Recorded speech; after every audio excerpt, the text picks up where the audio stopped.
अस्सलाम वालेकुम, स्वागत है आपका मेरे YouTube चैनल सम इन्फो में। आज की वीडियो में आपको बताऊंगा कि जब आपका इकामा एक्सपायर हो जाता है तो 2024 में जो आपका ट्रांसफ़र प्रोसेस था वो 2025 में है या नहीं, कौन से बदलाव हो गए हैं, कौन सी चीज़ें हैं जो बदल गई हैं 2024 और 25 में ट्रांसफ़र को लेकर के। साथ ही 2 कमेंट्स ऐसे हैं जिनका मैं वीडियो में जवाब देना चाहूँगा, वैसे मैंने उनको जवाब कमेंट में दे दिया है।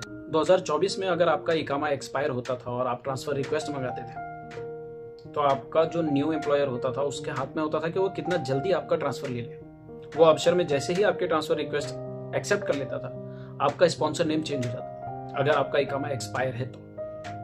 अगर आपका इकामा एक्सपायर है 2024 में और आपने ट्रांसफर रिक्वेस्ट मंगा रखी है ऑलरेडी और नोटिस पीरियड चल रहा है और आपका जो इकामा एक्सपायर हो जाता है तो आपका नोटिस पीरियड वहीं रुक जाता था, उसके बाद आपका कीवा का स्टेटस चेंज हो जाता था। ये 2024 में हो रहा था। 2025 में हमें ये देखने को मिल रहा है कि अगर आपका इकामा एक्सपायर है और आपने रिक्वेस्ट मंगवाई है तो आपकी रिक्वेस्ट आपके करंट एम्प्लॉयर के अप्रूवल के वेट के लिए रुकती है। उनको उसका अप्रूवल भी चाहिए, अगर वो अप्रूव नहीं करते तो आपका जो ट्रांसफर प्रोसेस है वो कंप्लीट नहीं होता या आपका नोटिस पीरियड आ जाता है। अगर वो रिस्पॉन्स नहीं करते तो 90 डेज का नोटिस पीरियड आ जाता है आपको, तो 90 डेज का नोटिस पीरियड आपको सर्व करना पड़ता है जबकि आपका इकामा एक्सपायर है। 2025 में हमें ये देखने को मिल रहा है। तो अगर आपका नोटिस पीरियड ऑलरेडी चल रहा है, ड्यूरिंग नोटिस पीरियड आपका इकामा अगर एक्सपायर हो जाता है तो 2024 में आपका स्टेटस चेंज हो जाता था, 2025 में नहीं हो रहा है क्योंकि इन्होंने नया कानून यहाँ पर जो है बना दिया है, एब्सेंट फ्रॉम वर्क का नया सिस्टम लागू किया है। हो सकता है इस वजह से इस कानून में जो है थोड़े से बदलाव किए गए हैं। आपको 60 डेज का टाइम मिल जाता है, उसके बाद आपका एब्सेंट फ्रॉम वर्क लग जाता है। चलिए देखते हैं हमारे 2 कमेंट आए थे, भाइयों ने क्या पूछा था उसका जवाब देते हैं और उसके साथ ही हमारी वीडियो आज की खत्म हो जाएगी। चैनल सब्सक्राइब करके बेल आइकन प्रेस कर दीजिए। कोई सवाल या कोई सजेशन है तो इंस्टाग्राम का बारकोड आपको शो कर रहा हूँ, आप मुझे पर्सनली मैसेज कर सकते हैं, मैं आपके सवालों के जवाब वहां भी दे देता हूँ। कमेंट भी कर सकते हैं, कमेंट में भी आपके जवाब आपको मिल जाएंगे। मिलता हूँ आपसे अगली ऐसी एक जानकारी वाली वीडियो में।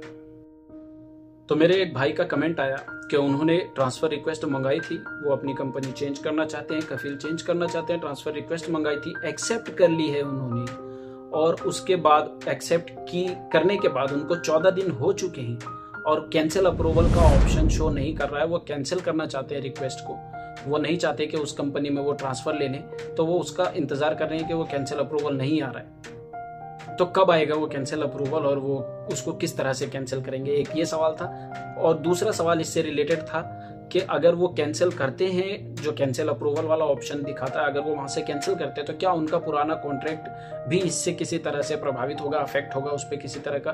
तो ये उनका सवाल था। तो सबसे पहले मैं आपको बताना चाहूंगा कि ये जरूरी नहीं है, ऐसा जरूरी नहीं है कि 14 दिनों में ही आपका कैंसिल अप्रूवल का ऑप्शन आ जाए, क्योंकि आपको ये पता है कि जब कॉन्ट्रैक्ट का आपके पास रिक्वेस्ट आता है, कोई न्यू कंपनी से, न्यू कफील से आपके पास रिक्वेस्ट आया, आपने उसको एक्सेप्ट किया, एक्सेप्ट करने के बाद आपकी जो कंपनी है उसको 14 दिन का टाइम मिलता है, वो उस पर रिस्पॉन्स करती है। तो आपका जो एक ड्यूरेशन होता है 10 डेज का, 14 डेज का, जिसके दौरान आपने उसको एक्सेप्ट या रिजेक्ट करना है, आपने वो ले लिया, आपने उसके दौरान एक्सेप्ट कर लिया।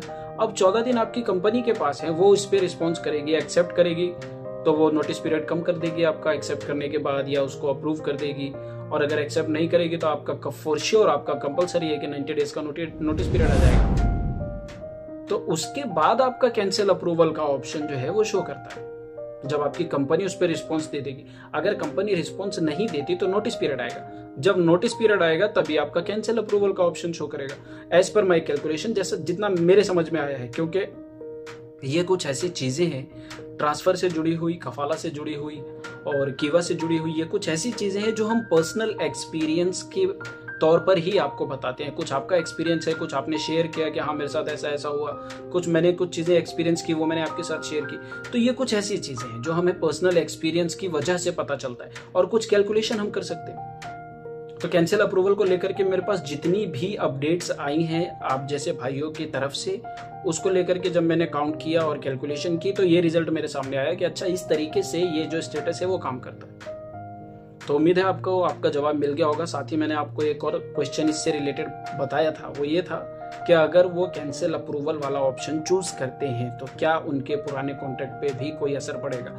तो इसका जवाब है नहीं, आपके पुराने कॉन्ट्रैक्ट पे कोई असर नहीं पड़ेगा, क्योंकि कैंसिल अप्रूवल जो आपने अप्रूव किया था ट्रांसफर रिक्वेस्ट वाले कॉन्ट्रैक्ट को, उससे जुड़ी हुई चीज है कैंसिल अप्रूवल। जब आप देखेंगे ना ट्रांसफर का जो ऑप्शन होता है, जब आप उस पर क्लिक करेंगे तो वहां आपका नया कॉन्ट्रैक्ट शो करता है जो कि आपका ट्रांसफर का कॉन्ट्रैक्ट है, और उस कॉन्ट्रैक्ट पे जब आप क्लिक करेंगे तो वहीं आपको कैंसिल अप्रूवल का ऑप्शन शो करेगा। पुराना कॉन्ट्रैक्ट आप क्लिक करेंगे वहां कोई कैंसिल अप्रूवल आपको नहीं दिखाई देगा, वहां आपको टर्मिनेट का ऑप्शन दिखाई देगा।